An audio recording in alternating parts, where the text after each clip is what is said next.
We are at a fascinating inflection point in astronomy that has more to do with what it is acceptable to study than anything else.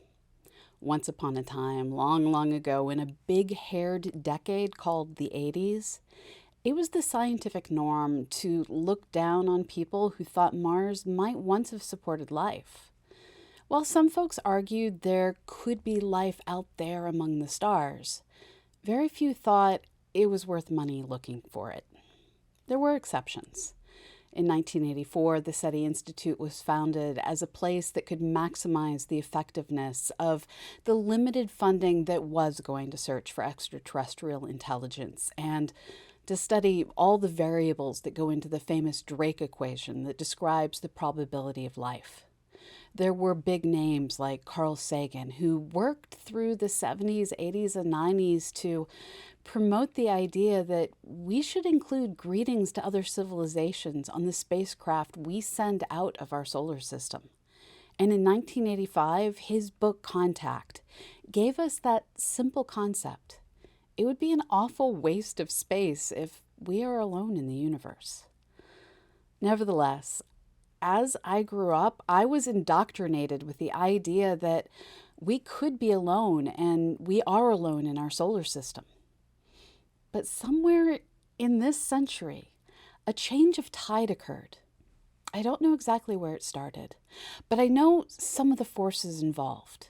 With renewed exploration of Mars, we built up proof that water once flowed on the red planet. We renewed interest in the outer solar system, and missions like Galileo and Cassini allowed us to realize that icy moons can hide massive internal oceans. And with the discovery of ever more diverse extremophiles living in what we thought were unlivable places on Earth, we realized life finds a way. In today's episode, we're going to look at how we now work to understand the history of life, including human life on Earth, by studying the geology of our planet. And we're going to take those lessons learned and apply them to Mars and exoplanets beyond our solar system. Today, we only know of one world with native life, Earth. But I, for one, hope to spend my final days fossil hunting on Mars. This is Escape Velocity Space News, and I am your host, Dr. Pamela Gay, and I am here to put science in your brain.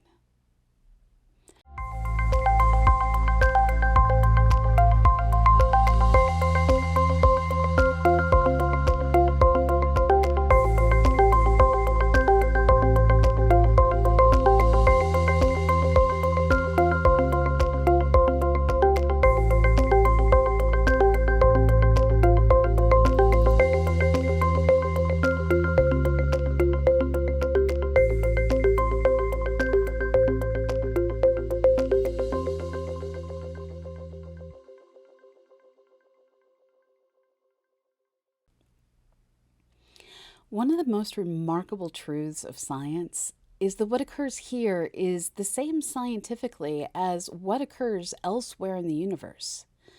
Light travels at constant speeds through vacuum. Gravity pulls according to the combined mass energy of a particle or object. Neutrons remain unstable, and protons, they seem determined to last forever. The values of different variables do change, but the underlying physics is constant. This means when researchers are frustrated with our world's ability to eat away craters via plate tectonics and weather, we can look to other worlds and use what we learn there to better understand what happens here. And researchers studying craters and the historic meteorology of Mars may have finally made a breakthrough to explain how Mars once had liquid oceans, while at the same time muddying up the story of how Earth has its liquid oceans today. Once upon a time, roughly 4 billion years ago, the surface of Mars had persistent water. Oceans lapped at beaches, rivers flowed, and the landscape was changed forever. This is a fairly new idea that has really only been broadly accepted for around 15 years. And in this time, a lot of ideas have been put forward to explain both Mars' water and our own planet's oceans. For liquid water to exist on Mars, two different things need to be true. The environment has to be warm enough for ice to melt, and the atmosphere has to be thick enough that liquid water doesn't instantly boil away. Different ideas have been tried on for size over the years. Consider Mars' massive volcanoes. These systems would have released massive amounts of gas into the Martian atmosphere. But when scientists ran detailed computer models, it turned out that the released gas just wasn't massive enough to maintain a warm, wet environment for a long enough period of time. And by not enough, I mean it was a factor of 10 too little. So what about asteroid impacts? Could they have carried enough water and released enough heat through their collisions that maybe they did the job? If you only consider the physics, no, they can't. To maintain long-term oceans, you need long-term heating. And for that, you need greenhouse gases. And you need chemists. As an astronomer, I am comfortable calculating the amount of energy a big old space rock can dump into an atmosphere through frictional heating and into the land as its kinetic energy destroys it and everything around the impact site. But physics is only part of the story. When asteroids hit the surface of a world, a process called oxidation can occur. The impact energies can melt both the impacting object and the impacted landscape, and thanks to chemistry, vast amounts of hydrogen gas can be released. And hydrogen is a greenhouse gas. In general, we can ignore the effects of hydrogen because it just doesn't stay in an atmosphere very long. But if a steady stream of impactors causes a steady release of hydrogen, an equilibrium can be maintained. This is yes and science, where everything we thought might be the cause turned out to be part of a myriad causes working together. Yes, volcanoes released greenhouse gases. Yes, impacting asteroids released heat, brought water, and melted ices already on Mars. And yes, the chemistry of an oxidized landscape and a chemically reduced atmosphere is also a necessary part of the story. Science is a collaborative effort, and on Mars, physics, chemistry, and geology, well, they work together to make the science delightfully difficult to understand. This new, more complete picture of Mars history is published in Geophysical Research Letters by Lu Pan, Xingbing Deng, and Martin Bizzarro. Back when Mars had oceans, Earth was just starting to cool off enough to have a crust covered in its own oceans. Our world was recovering from a violent impact with a Mars-sized object and from being blasted by the sun. According to some research, all these factors led to the early Earth being baked dry, and the source of Earth's water remains one of the more confusing questions in geology. Folks have tried blaming comets, but the kinds of water in comets don't match what we have on Earth. So people have tried to blame meteors. And new research is indicating that at least one kind of meteor is not to blame. In general, the small rocky debris we see flying around the solar system can be divided into a few narrow categories.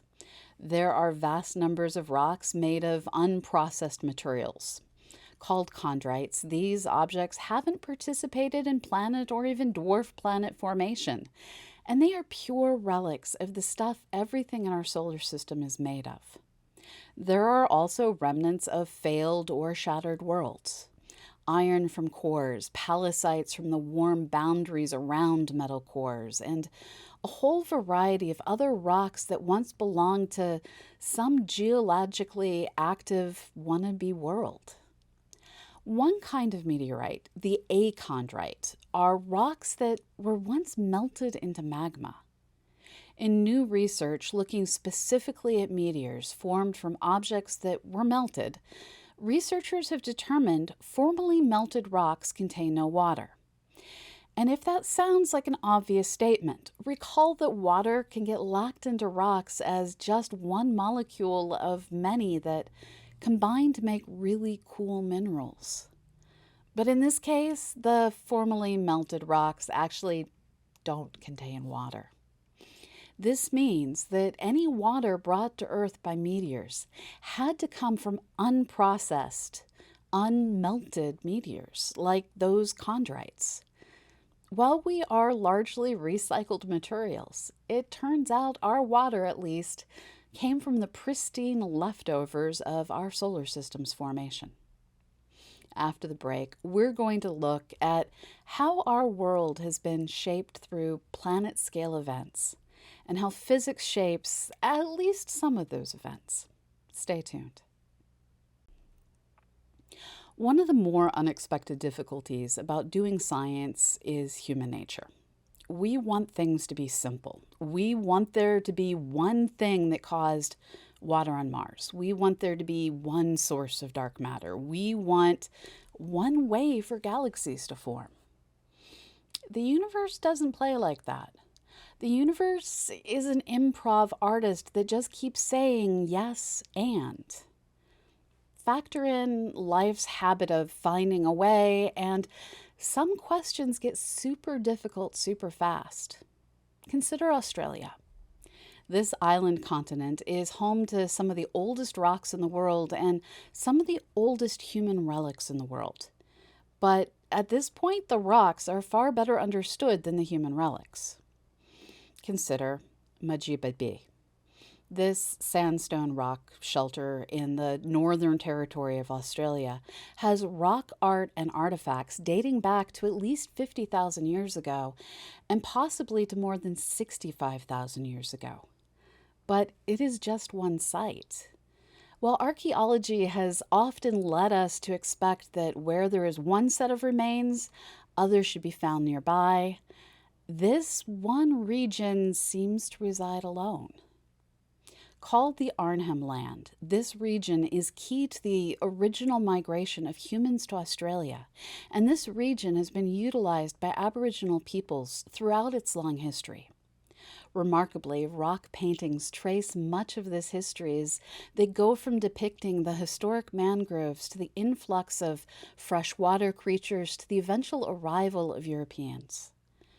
In hopes of finding more such archaeological sites, archaeologists turned to geologists. While unable to probe all the way back through 60,000 years of change, researchers were able to combine subsurface images, surveys of how sediments are distributed through the floodplains, and other data to understand how the shoreline has moved and the land has built up where once there was sea. The results of this study are published in PLOS One with lead author Jarrett Caswaller, who explains, quote, based on the results of this study, all Pleistocene sites in western Arnhem Land were near the ocean and subsequently mangrove swamps at some point during the transformation of the landscape. This has important implications for the paleogeographic setting of these sites, which must be considered when interpreting changes in stone artifacts, food resources, and the isotope composition of materials from this period of the first Australians. Buried in the paper is the super cool result that they identified a sandstone feature that would have overlooked the floodplain in the distant past, but today is completely buried by sediments. This and similar sites are our best hopes for finding archaeological ruins, understanding how the coastlines of Australia have changed over the millennia, and understanding the history of its people. Archaeology and geology are tightly bound together in many parts of the world.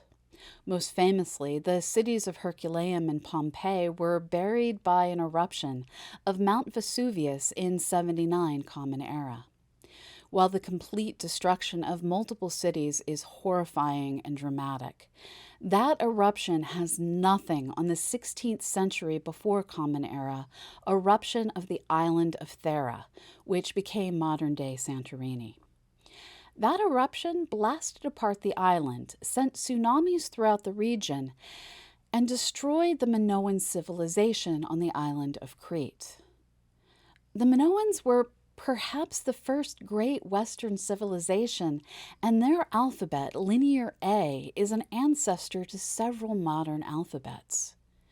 In searching for Atlantis, many researchers feel that if Plato wasn't speaking allegorically, then he was likely referring to this eruption and the fall of Minoan civilization.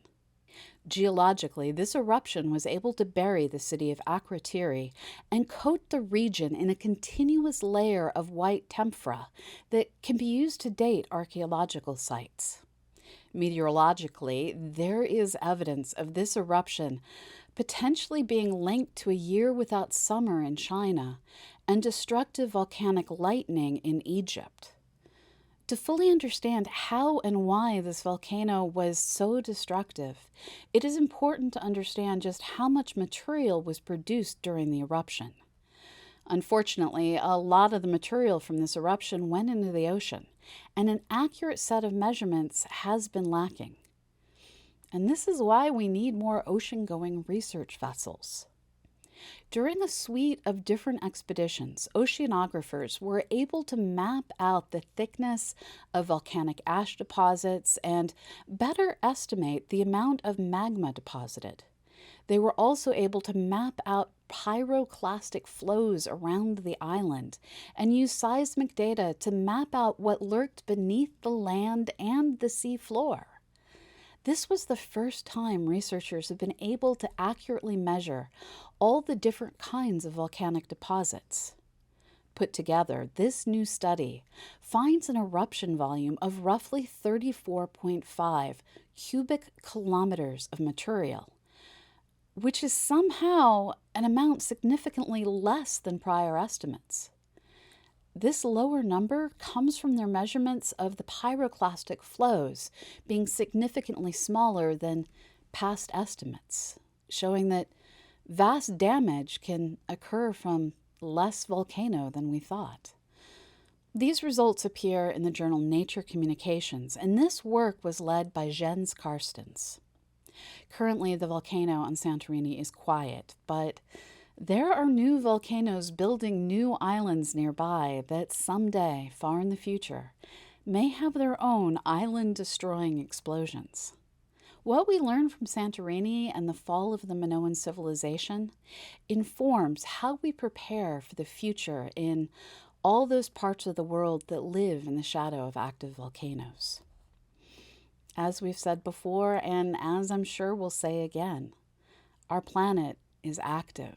It is geologically alive, and to live on Earth is to know that at any moment the forces of land, water, air, and rock can trigger massive harm to humans.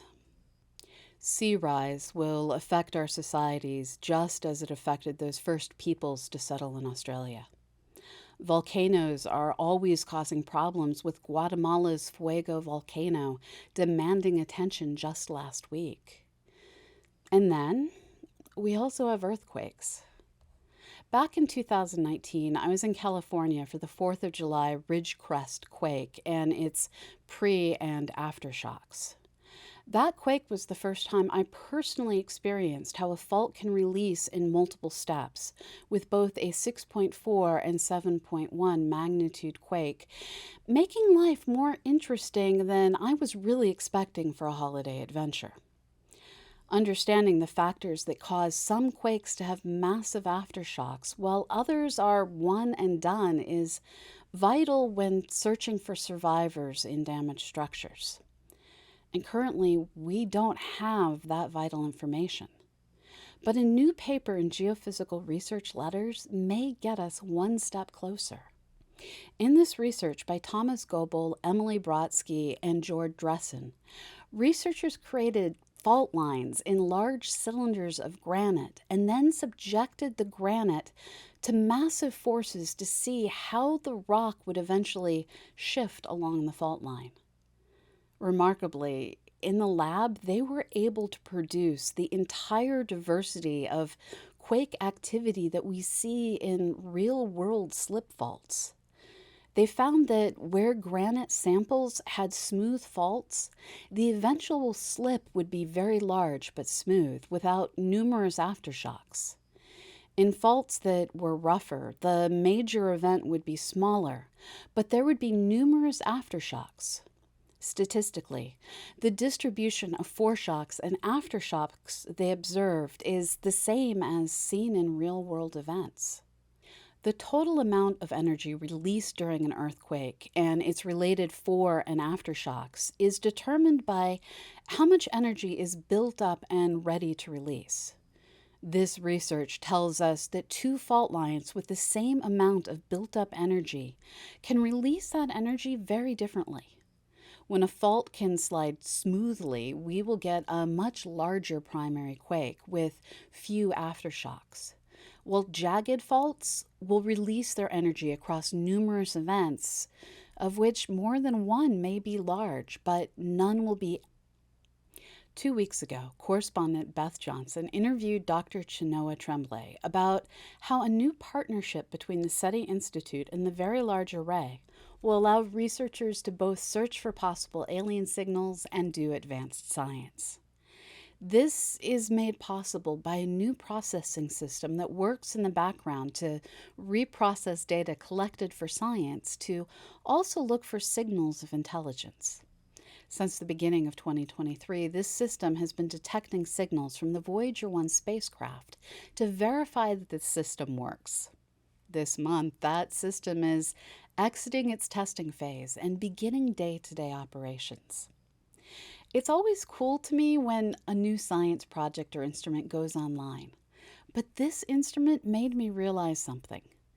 If Voyager 1, at a distance of 15 billion miles, is a good test of our ability to detect aliens, I have to wonder if other more advanced aliens are out there listening in on our commands as we transmit to the Voyagers, New Horizon, and other distant craft. Or are they maybe off in the other direction, picking up the science data these missions are transmitting back?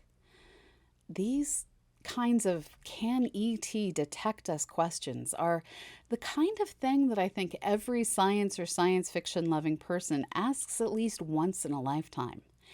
And some researchers are even paid to figure out the answers. In new research published in the monthly notices of the Royal Astronomical Society, researchers led by Romero Said look at just how much radio emission our civilization is leaking into space. It has largely been assumed that with the reduction in major TV and radio antennas, our world should be getting harder to detect. But this naive idea forgets that a myriad of low-power cell towers can add up to produce a whole lot of signal. This team specifically calculated, could a civilization like ours on 3 different stars, HD 95735, Bernard Star, and Alpha Centauri A, could civilizations there detect us? Looking at just LTE mobile tower signals, they are able to demonstrate that Earth emits at a 4 gigawatt signal power that is periodic, direction dependent, and very much a sign of intelligence that a society like ours couldn't detect from these 3 worlds using a telescope like the Green Bank Observatory. This is a hyper-specific solution, but that's the easiest kind of solution to make. Could people there, using this known device, detect the radio waves from this specific thing? We know how to solve that. To many, it is comforting to know that our LTE cell phone towers aren't going to lead to the Independence Day movie becoming a reality someday in the future. But LTE is just one way we send out information signals. According to the paper, the team plans to extend their model to also look at 5G towers, radar installations, ground-based uplinks for satellites, and other satellite services like Starlink and OneWeb. there remains the possibility that when we finally add up all the ways we leak signals into space, maybe we will be visible to life like us. I don't know how I feel about that. We have no way of knowing if other civilizations would approach our existence as something to celebrate or colonize or eat. Luckily, we've only been sending out radio signals for about 100 years, and space travel is slow thanks to the effects of relativity. If the aliens from Independence Day do show up, it will likely be a far future society's problem. And climate change is a problem that is much more immediate. Let's focus on that. Maybe. I hope. This got dark. Science is not all goodness and light, and as we consider questions such as, are we alone? We have to consider, what does that mean? Not all of the answers are good ones, but the not good ones? I think those are more the domain of philosophers than astrophysicists. What I, as a scientist, can say is this. If life is out there in solar systems other than ours, then life may have arisen over and over throughout the galaxy, wherever the conditions were right. Well, the folks at the SETI Institute and VLA are listening for technosignatures. Other researchers, some of which are also at the SETI Institute and at many other research facilities, they're out there looking for the biological conditions for life. With the JWST, we can start to measure the presence of different atoms and molecules in alien atmospheres of distant planets. But even with the best new telescope on or around Earth, it isn't easy. In a new paper in the astronomical journal Letters, researchers document the struggle. Using the JWST, this team, led by Sarah Moran, carefully measured the signals from a rocky world about 3 Earth masses in size that is orbiting a small dwarf star. In their data is a clear signal of water, and this could be our first detection of a rocky world that has water. Maybe. Cool stars, unfortunately, can have water molecules in their cool star spots. And it is also possible that this team saw a star spot rich in water that was on the star as the planet passed in front of it. To figure out which has water, the star or the planet, the team is going to try and look at the planet when it is not in front of the star, but when it is illuminated by its star. According to NASA Goddard, if the planet has no atmosphere or only a thin atmosphere, then the hottest part of the day side is expected to be directly under the star. However, if the hottest point is shifted, that would indicate an atmosphere that can circulate heat.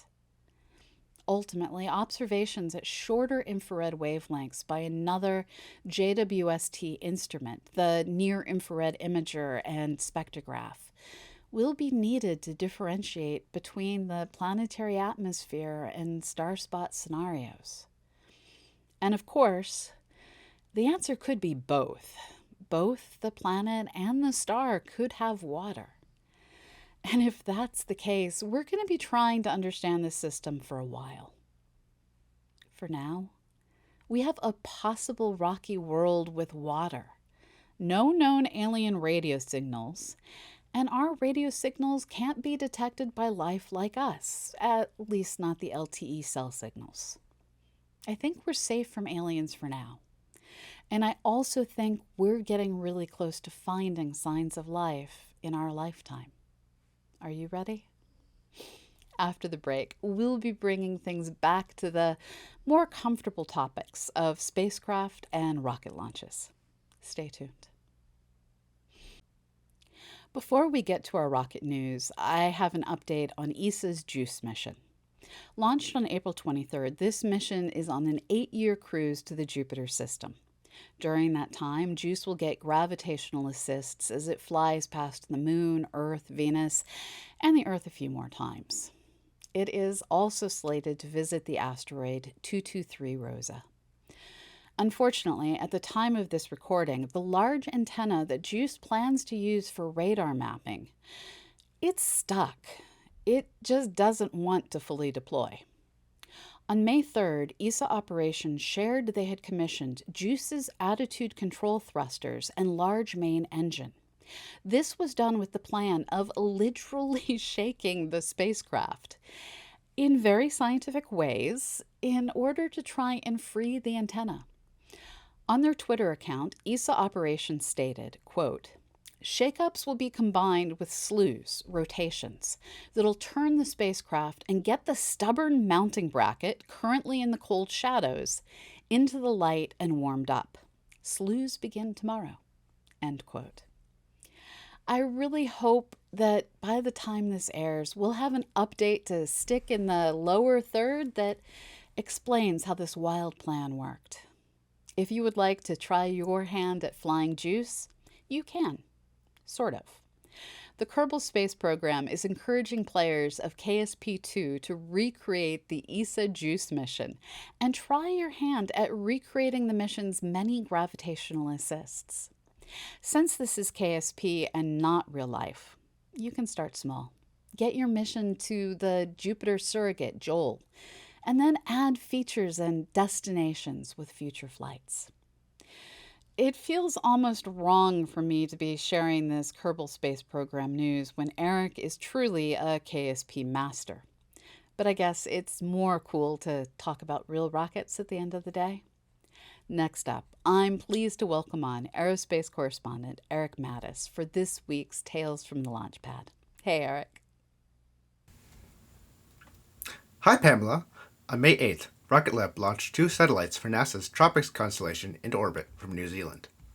TROPICS, which stands for the Time-Resolved Observations of Precipitation Structure and Storm Intensity with the constellation of smallsats, will use 6 small 3-unit CubeSats to observe hurricanes in the Northern Hemisphere.